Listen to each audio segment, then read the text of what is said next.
Greetings, welcome ladies and gents, I'm the Super Gamer, and new game, new video. Were any of you guys really expecting me to not talk about Team Sonic Racing? Really? Well, here's your video on it.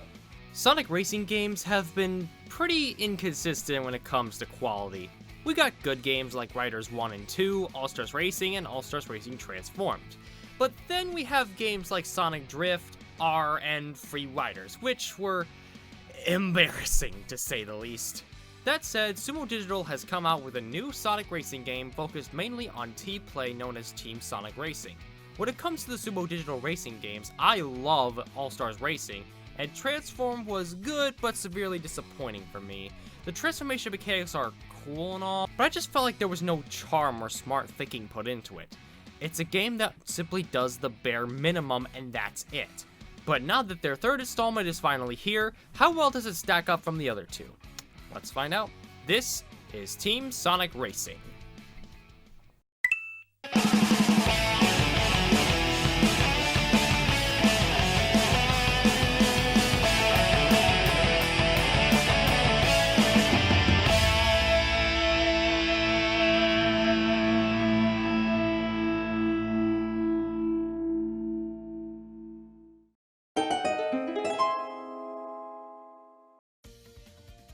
Alright, to be frank, I wasn't really too focused on the story in this game because I was more focused on the game itself.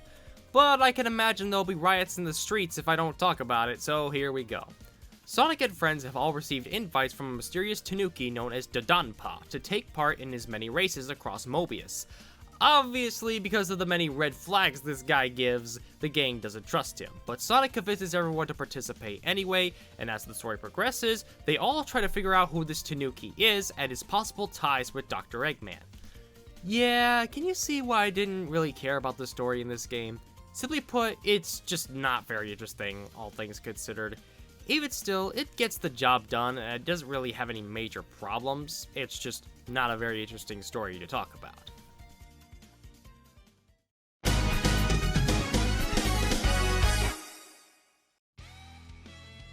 It should go without saying that this game looks great, but let me go into more detail about what I like about the aesthetics. First off, the art direction for this game is spot on, taking place in many different locations throughout Sonic's history, like Sandopolis Zone from Sonic 3, Spagonia from Sonic Unleashed, and Planet Wisp from Sonic Colors. I also love just how flashy this kart racer is in general, with lots of love and attention to detail in every single track. If there's anything interesting to talk about here, is that a lot of the characters in this game have been recast for this game. Silver especially has changed because now he's voiced by the same guy who does Cat Noir in Miraculous Ladybug, and honestly, I can really only hear Cat Noir's voice coming out of Silver's mouth. Their voices are too similar to take apart here. All of the other casting choices, I honestly really don't care much about, either because they sounded fine before the recast, or they're characters that I just don't give a crap about, like Zavok. But hey, at least Mike Pollock is still Dr. Eggman, because no one is as good as him! But if you want to talk about something I absolutely love in this game, it's the soundtrack. Dear God, the soundtrack is spectacular. Not only has it made Seaside Hill, a pretty repeatedly used song, new again, but the composers they got for this game include Jun Sinu, veteran Sonic composer, T. Lopes, composer of Sonic Mania, Hyper Potions, composer of Sonic Mania's opening theme, and finally, Crush 40 is back! Oh my god, you have no idea how good it feels to hear a new Crush 40 song in a Sonic game. The last time we heard a new song from them was like back in 2009 with songs like Night of the Wind and Live Life, so hearing them again after such a long hiatus is the stuff of dreams. I mean, the song itself, Green Light Ride, though not as good as the stuff they made back in their heyday, is still a really good song that even has an awesome remix for the garage mode in this game. I'm just happy that Crush 40 is back, okay? Guys, don't ever leave us for that long again.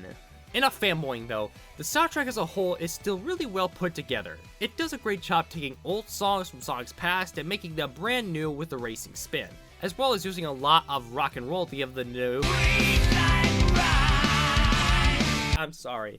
Regardless of my fanboying, the soundtrack is really good, and it's now one of my favorite Sonic OSTs of all time.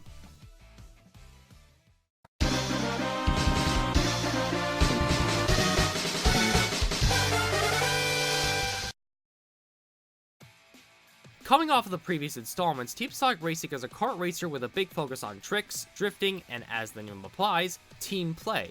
In every race, there are 4 teams of 3 all competing for victory, and they achieve it through acts of teamwork. The way you assist your teammates during races is very important in this game, since your placements mean a lot in your final placement.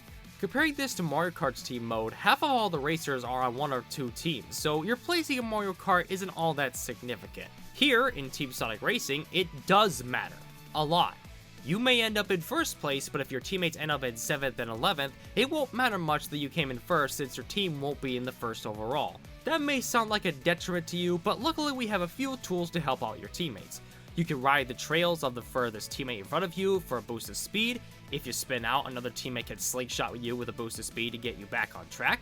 And if you don't need an item to get at the moment, you can give that item to another teammate in a lower position to help them rise to a higher position. And finally, when a meter on the back of your vehicle is full, you and your teammates can perform a team ultimate, where your whole team becomes invincible and super fast for a brief period of time. Now, all of this wouldn't mean much if the AI was complete garbage, but fortunately, that's not the case. The AI for your teammates and the opponents are all pretty smart and know when to time a team ultimate with you and when to assist you. Granted, there is an option to just play regular free-for-all races, but because of how fun the team races are, it's just not quite the same without those team mechanics. Now, as far as my thoughts on the roster goes, it's good. I've definitely seen worse rosters for a racing game, but honestly, it leaves a little bit to be desired. Like, I don't know why they put only Vector where they could have had the whole Team Chaotix.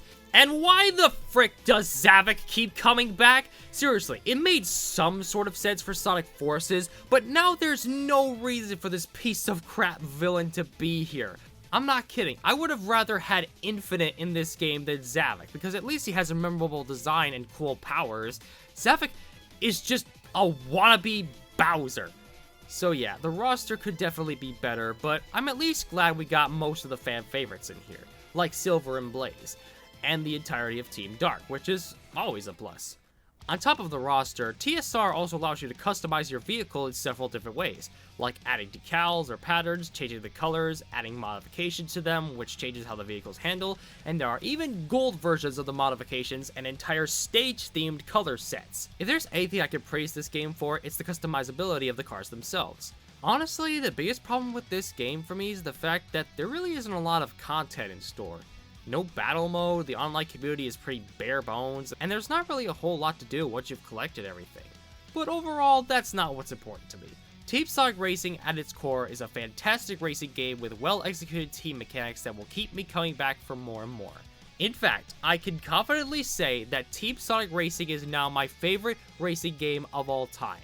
Yes, I like this game more than All-Stars Racing, Mario Kart 8, and Crash Team Racing. It's that good. So overall, Team Sonic Racing, despite its questionable roster, is still a fantastic racing game that will sure keep me coming back for more. The team mechanics, they're not for everyone, but for me, they are incredibly fun, and I'm going to give Team Sonic Racing on the Nintendo Switch a 5 out of 5. Until then, I'm Mr. Gamer, and I will see you all next time. Bye-bye!